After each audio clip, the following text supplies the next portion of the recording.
Thank you all for coming. It's a pleasure to be part of this panel. It's always a pleasure to work with Kim and Will, and this particular study is it's not an exception that proves the rule, it's a case of the rule applying. So it's been a great pleasure to be part of this project, as always, with working with them. I want to start, too, by making a couple other acknowledgments. First, I want to acknowledge the lead author of this paper, and as you saw, author of one of the other papers in this volume, Cesar Corridon, who's sitting in the back of the room, far corner. Appreciate him being here, and he and I have worked together for years and have a lot of fun doing so. A couple other things I want to point out is that, let's see,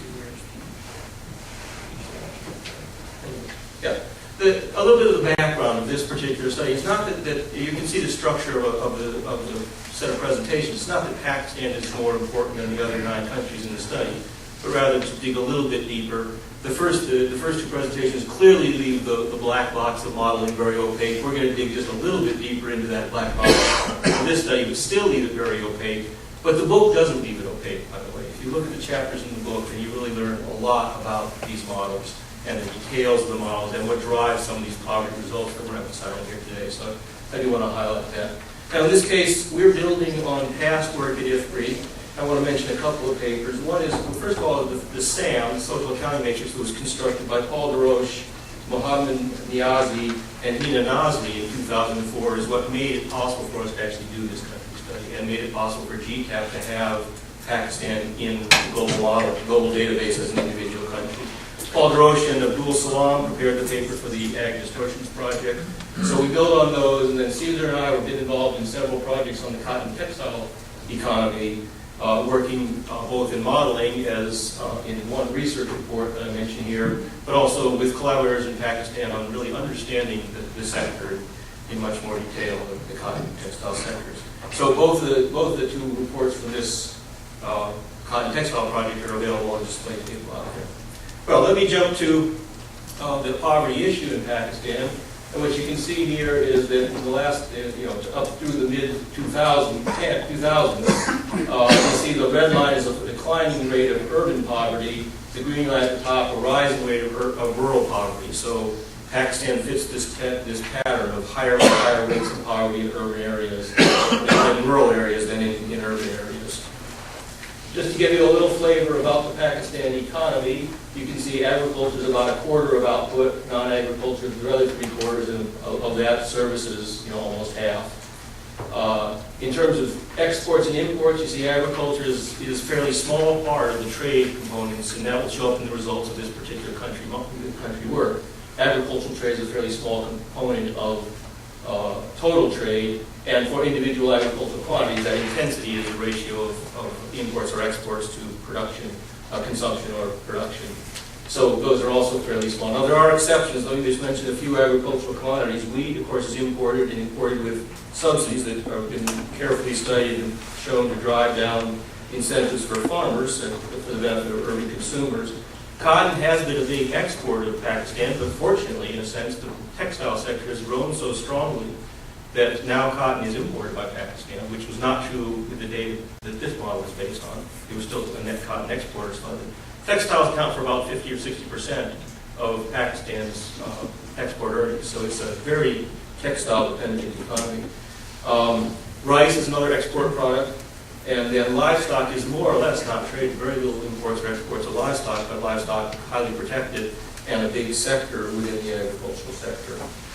In terms of the structure of the model, that's all been described. You have global results feeding into Pakistan. You have domestic policy changes feeding into the model. The model does the things that CG models usually do in terms of resource allocation, incomes, and prices. And then we have 19 household groups in the model, and then we feed the income changes for those household groups into the 2001-2002 Pakistan household survey. So it's sort of a tops-down micro-simulation to see what those income changes coming out of the model results mean for corresponding individual households within these 19 groups. Just to say a little bit about the structure of the model itself, 34 production sectors, 17 agriculture, primary, that's including light processed food as well as primary agriculture, 17 outside of agriculture, so a little more balanced than some of the models we use for agricultural analysis in terms of coverage of sectors, balanced coverage of sectors. Factors of production that differ by how mobile they are across sectors. So sectoral capital is fixed. Skilled labor moves along non-agricultural and lightly processed food.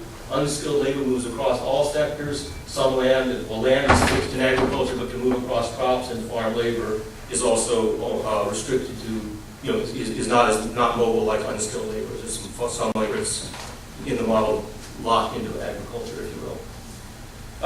Two types of liberalization, two types of scenarios. The trade liberalization has been mentioned: world, unilateral and combined, world and Pakistan, both ag and full liberalization.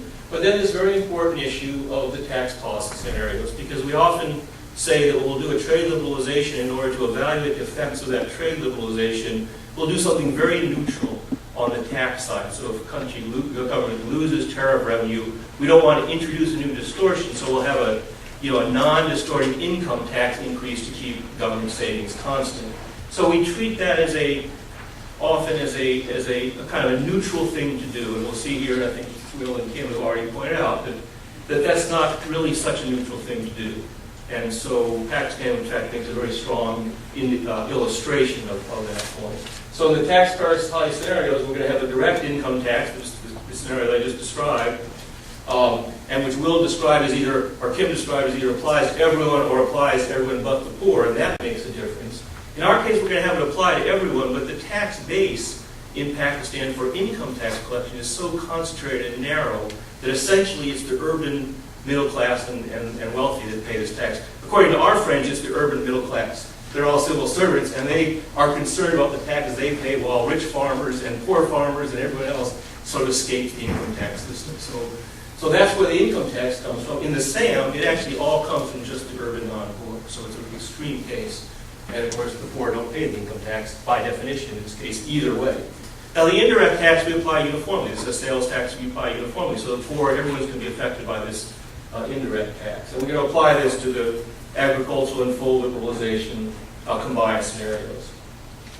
Now let's turn to the results. Just a few slides on the results. Again, we can't dig very deep.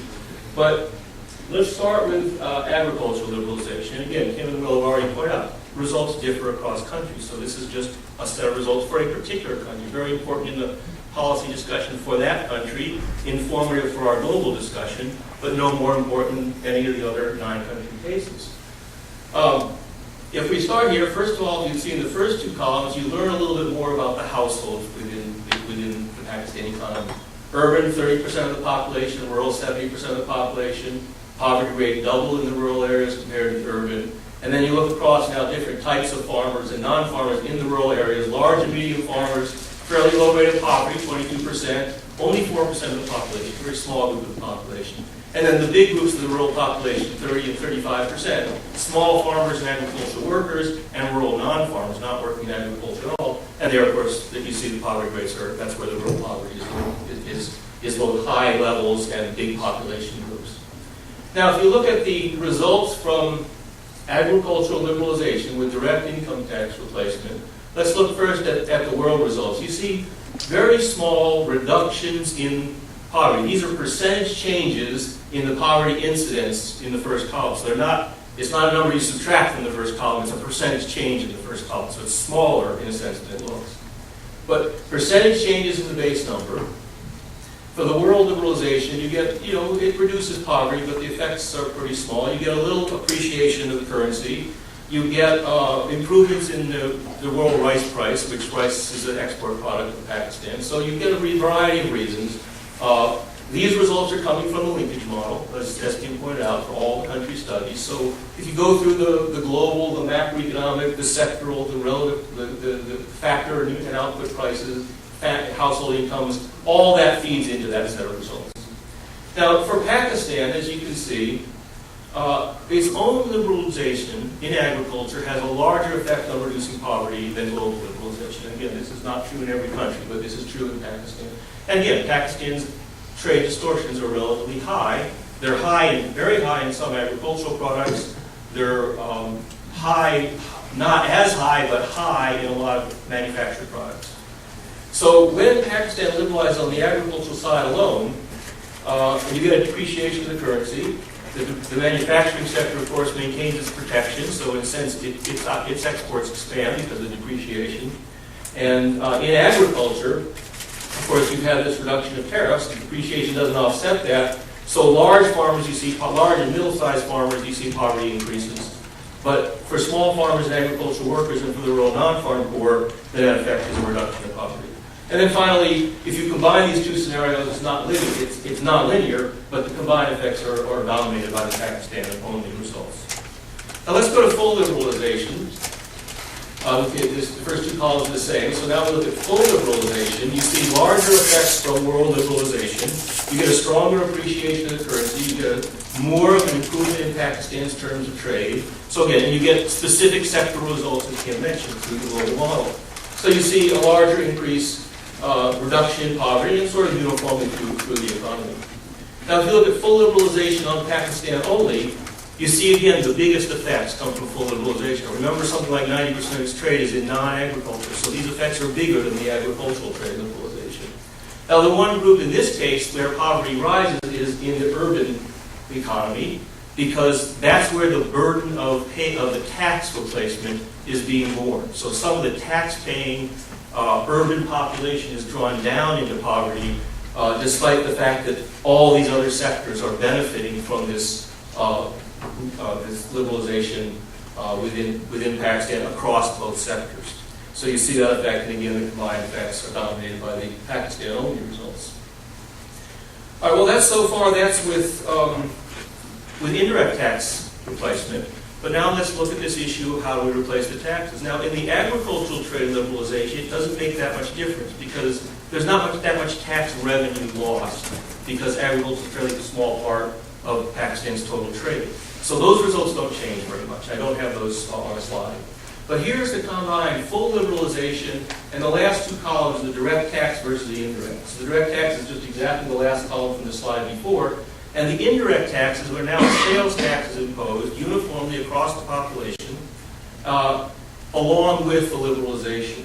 And this is a sobering moment for trade liberalization proponents, because you see what happens in Pakistan, at least, is that all of the poverty reduction effects associated with trade liberalization and the indirect tax payment, which really is coming from the urban middle class and wealthy, so the income transfer to the rest of the population is essentially embedded in the trade liberalization scenario.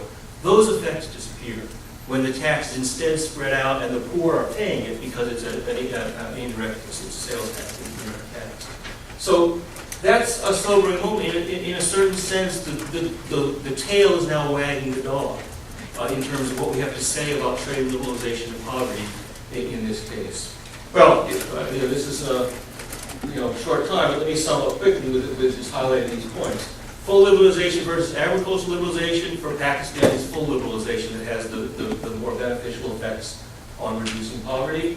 Own versus global for Pakistan, and this is true for a number of countries, it's their own distortions that are causing most of the poverty impact associated with trade policies. Not true for every country, but true for Pakistan with its high domestic, distortions on its own. Who pays matters. We've covered that point, I won't say anymore. But let me just end with this last point, which takes me back to the beginning, the background that led us to be able to do this study for this book, Kim.